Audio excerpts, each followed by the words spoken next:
Hello students, welcome to Tiwari academy. तो आज हम अध्याय 4 की विविध प्रश्नावली आरंभ करेंगे। तो चलिए प्रथम प्रश्न पर बढ़ते हैं। इस प्रश्न में हमको दिया हुआ है कि सिद्ध कीजिए कि सारणिक और एक हमको 3x3 कोटि का सारणिक दिया हुआ है और बोला गया है कि ये थीटा से स्वतंत्र आएगा।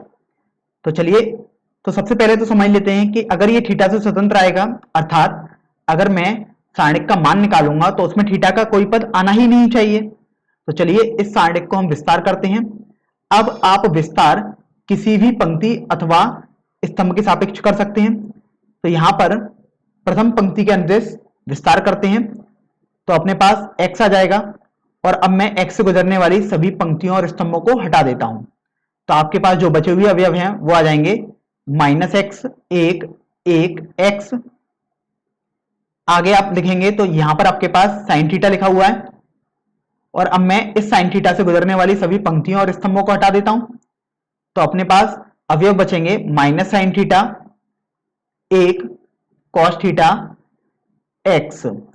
और अब अगला पद है अपने पास कॉस थीटा, तो यहां मैंने प्लस का कॉस थीटा लिख दिया। अब इस कॉस थीटा से गुजरने वाली सभी पंक्तियों और स्तंभों को हटा देंगे तो अपने पास जो अवयव बचेंगे वो हो जाएंगे माइनस का sine theta, -x cos theta, 1। चलिए थोड़ा इसको अब सरल करते हैं आगे। तो ये आ जाएगा x, -x का 1 से गुणा करूंगा तो -x² माइनस 1 का 1 से गुणा करूंगा तो 1 आ गया, minus sine theta. Minus sine theta का 1 से गुणा करूंगा तो माइनस का x साइन थीटा आ जाएगा और कॉस थीटा का 1 से गुणा करूंगा तो माइनस का कॉस थीटा आ जाएगा, प्लस कॉस थीटा चल ही रहा है। माइनस साइन थीटा का 1 से गुणा करूंगा तो माइनस का sine theta, minus cos theta का -x से गुणा करूंगा तो माइनस का x कॉस थीटा आएगा। अब चूंकि यहां माइनस पहले से है तो ये प्लस का x कॉस थीटा आ जाएगा।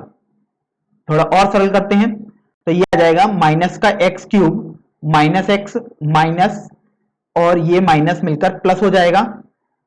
तो ये अपने पास आ जाएगा x sine square theta plus sine theta cos theta minus, जब आप cos थीटा का गुणा करेंगे माइनस का साइन थीटा से तो माइनस का साइन थीटा cos थीटा आ जाएगा और cos थीटा का गुणा x cos थीटा से करने पर x का cos स्क्वायर थीटा आ जाएगा। तो आप देखिए यहां पर प्लस का साइन थीटा cos थीटा है और यहां माइनस का साइन थीटा cos थीटा है, तो ये मैंने कैंसिल आउट कर दिए। तो ये अपने पास माइनस का x³ माइनस x लिख दिया और आप देखिए यहां पर और इस वाले पद में x कॉमन आ रहा है तो sine square theta plus cos square theta हो जाएगा। अब ये आपने त्रिकोणमिति में पढ़ा होगा कि sine square theta plus cos square theta एक सर्वसमीका होती है जिसका मान 1 होता है। तो ये हो जाएगा माइनस का x³ minus x plus x गुणा 1, तो हम x ही जानते हैं तो यहां से x से x कैंसिल आउट हो गया तो ये माइनस का x³ बचा। अब आप देखिए यहां पर तो थीटा का कोई पद आ ही नहीं रहा है तो इसलिए ये थीटा से एक स्वतंत्र पद हो गया, अर्थात जो मेरे को बोला था सिद्ध करने को वो मैंने यहां पर सिद्ध भी कर दिया है।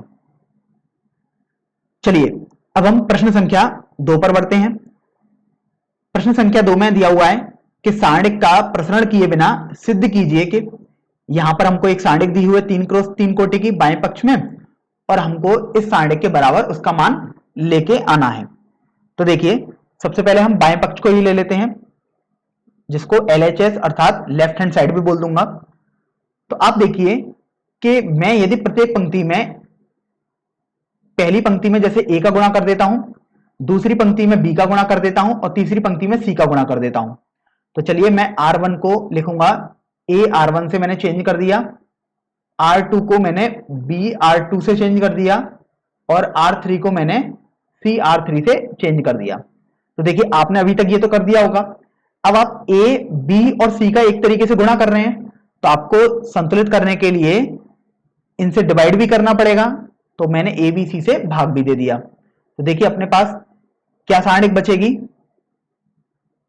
अपने पास सारणिक बच जाएगी जिसके पद हो जाएंगे a² a³ abc b² b³ abc c² c³ abc।